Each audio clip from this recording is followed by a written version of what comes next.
Namaskar. Myself, Sandeep Sahu. I am working as a professor and senior consultant in Department of Anesthesiology and Intensive Care, Sanjay Gandhi PGI Lucknow, and warm greeting to all of you, those who attending. I have to speak on post-COVID sequelae, and I think whole country or whole world this time is going through this. The topic is concerned the post-COVID sequelae, whatever we are directly affected with it or indirectly in my family member or friends or nearby or our patients. And since January 2020 is coming to end and life has new normal definition that we have to live now with all precautions, whatever strain is coming. But definitely one thing is sure that with all precautions and vigilance, और मैं तो कहूंगा डर डर के आगे जीत है. जो डर गया वही घर गया. जो नहीं डरा वो हम जान रहे हैं कि हमारे आसपास बहुत सारे लोग हैं जो इस प्रिकॉशन से दूर हैं, लेकिन definitely we have survive 2020 where we have the acute infection worldwide, even in India. और हम ठीक हैं आज क्योंकि हम डर के रहते हैं, हम बच के रहते हैं. So if we see what happened in intensive care from different country data, the UK data says that 17% patient admitted either in HDU or ICU, and of that 50% require mechanical ventilation. This is UK data, and survival is around 16 to 37%, and whatever is survival, but 27% need ongoing care even after discharge from hospital because of different issues. And they call it, उसको उन्होंने नया नाम दिया, post intensive care syndrome. And all this literature is full of COVID 2020, and all literatures regarding post intensive care syndrome, they say need of COVID survivor are not yet fully appreciated. Means we are understanding the new disease, the new life, the new way to live, and the treatment also. Something is coming news, this is not effective, that is not effective, but when we are giving and we are seeing, even our Ayurveda is able to help some patients with mild illness. So definitely it's evolving phase. Doctors are evolving with this disease. The science is evolving with the disease, whether diagnostic or therapeutic. And now it is very clear things is not at a respiratory level. So it is now multi-organ level. And even I say it is not one person is affected, whole family is affected, even whole nearby all affected. When somebody gets positive आया है, वो positive आ गया, वो positive आ गया मतलब there is a thought block, not only a problem with the family, but all near dear friends, family, काम वाला, everyone is affected. So it need a multidisciplinary intervention to have rehabilitation of these patients, because things is not physically, also the psychological rehabilitation is also needed. So we need, for proper quality of life, we need cognitive, physical, and psychological dysfunction to be improved. And they say that a lot of studies like this from Wuhan itself, they say clinical consequences of COVID-19 survivor, a longitudinal study published in September 2020, they say patients have post-COVID survivor, they have different symptoms. Around in 50% they have symptoms. They have physical decline and fatigue. I think this is the most myalgia, arthalgia, limb edema, dizziness, besides the respiratory symptom and post-activity polyapnea. So this is after recovery. I am not going to discuss, the slide is showing that how proposed mechanism of COVID-19, because it affects at the vascular level, the inflammation, the inflammatory process and cellular level. So more than 95% have improved. Those have only respiratory symptom, but 5% those were critical. They either recovered 50% or they 50% have pulmonary fibrosis, those recovered. And mortality is different in different country, in different places. Even in India, 3 to 5% mortality, and now it's infectivity and mortality have decreased. So persistent symptom in patient after COVID-19 and long-term health consequences of COVID-19 recently published in JAMA 2020. They say 30%, 30 million affected, 20 million improved, but somewhere more than 85, 87% at least have one symptom in post-recovery, at least fatigue or dyspnea.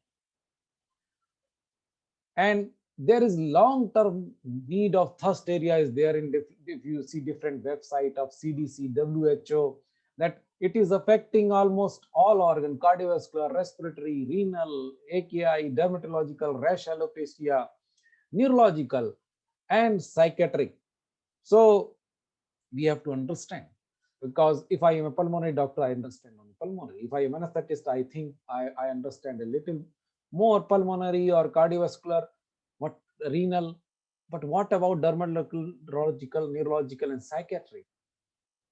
So even literature has come extra pulmonary manifestation like thromboembolic phenomena, endocrine dysfunctions, post-stress, post-steroid-induced diabetes, different dermatological problem, GI problem. Patient have diarrhea, whether it is virus-induced or drug-induced, but after recovery, they have hepatic problem, renal dysfunction, neurological. So almost all organ is affected. And we are much concerned with the pulmonary because Lancet study 2020, they say that progressive fiber optic irreversible interstitial lung disease that leading to decline lung function, that causing extent of fibrosis that we see in the CT, and worsening symptom and quality of life and early mortality, especially in older population.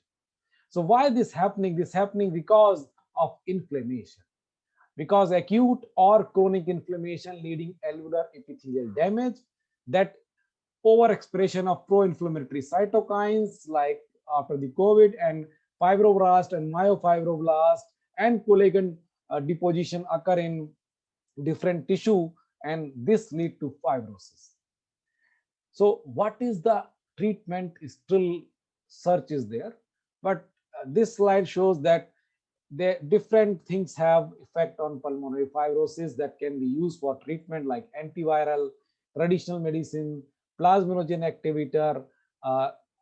They say interstitial lung fibrosis ke liye the pyrifundin or these like drug, even steroids or hyperbaric oxygen. So none one is better, but maybe combination, and it need more research because only 1 year has been gone. Coming 1-2 years, we will have more options.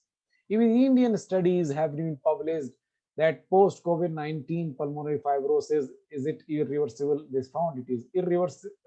We have to see it more, but it is high in chances of pulmonary fibrosis, especially post-inflammatory, especially in older population.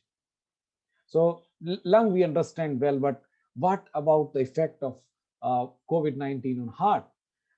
The cardiac effect, 20 to 30% hospitalized patient, they have myocardial involvement, acute injury leading to myocarditis, submyocardial dysfunction, sudden death because of this myocarditis. They have cardiovascular abnormality in form of cardiomyopathy and cardiac arrhythmia, and that need a screening. Means all patients, those recovered, they need a screening, because the pathophysiology say that myocardial injury as a MI or microinfarct or fibrosis leading to ischemic or non-ischemic cardiomyopathy, diastolic, systolic dysfunction, arterial fibrillation, and especially this is more when the patient have already diabetes, STEMI, thromboembolic diseases, and different causes that pro-inflammatory state. So how we can screen these patients? They say we have to, in acute stage, we do troponin and BNP.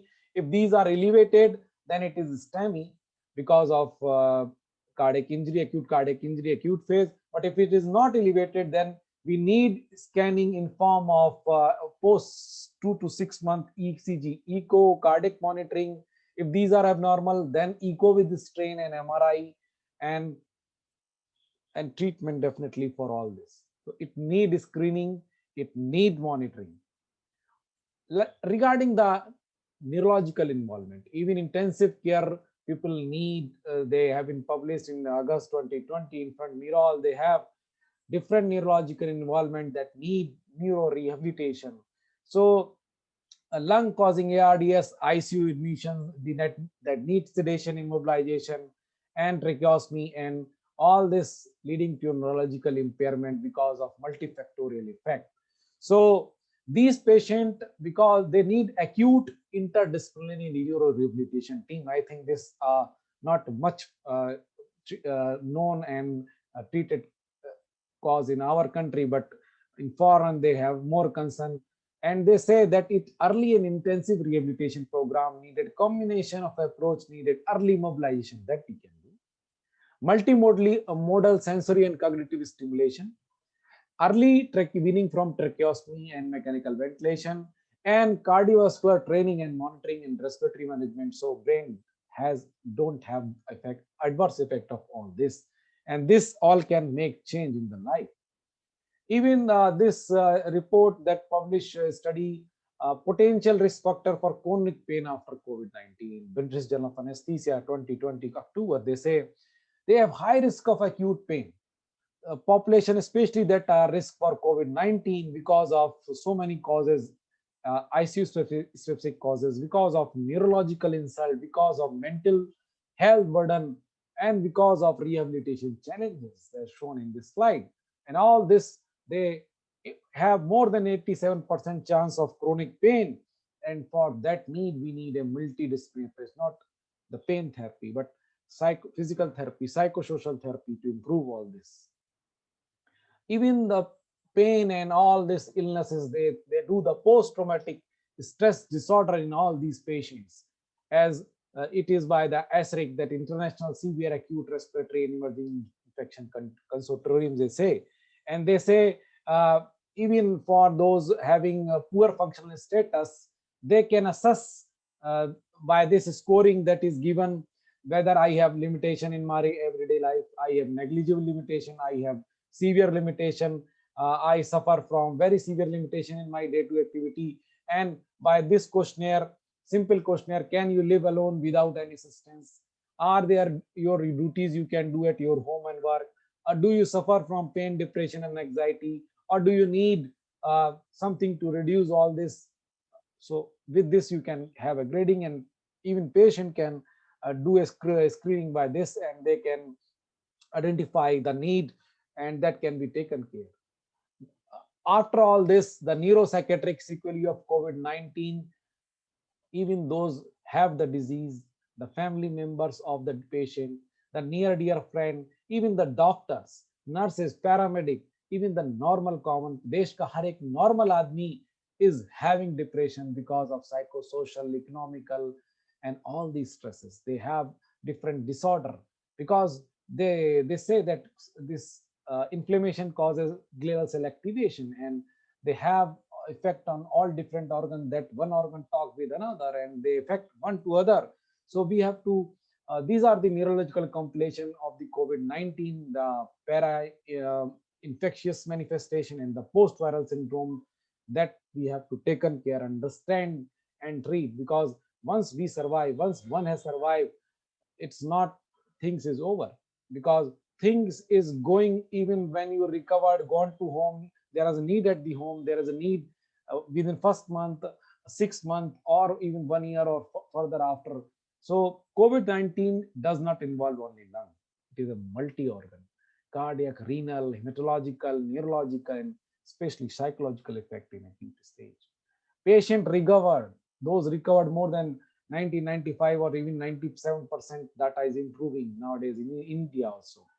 87% at least have one symptom that need attention, the research, why, and identify it early, and so that a multidisciplinary team can have a effective treatment and what effective treatment research need research. So COVID-19, I will say, not involve one patient or person, it involves whole family and whole society. It is important to overcome the depression and psychosocial effect in those recovered, and also in those not directly affected, a general common man in population worldwide. Thank you for active listening. I will like to have questions. Thank you.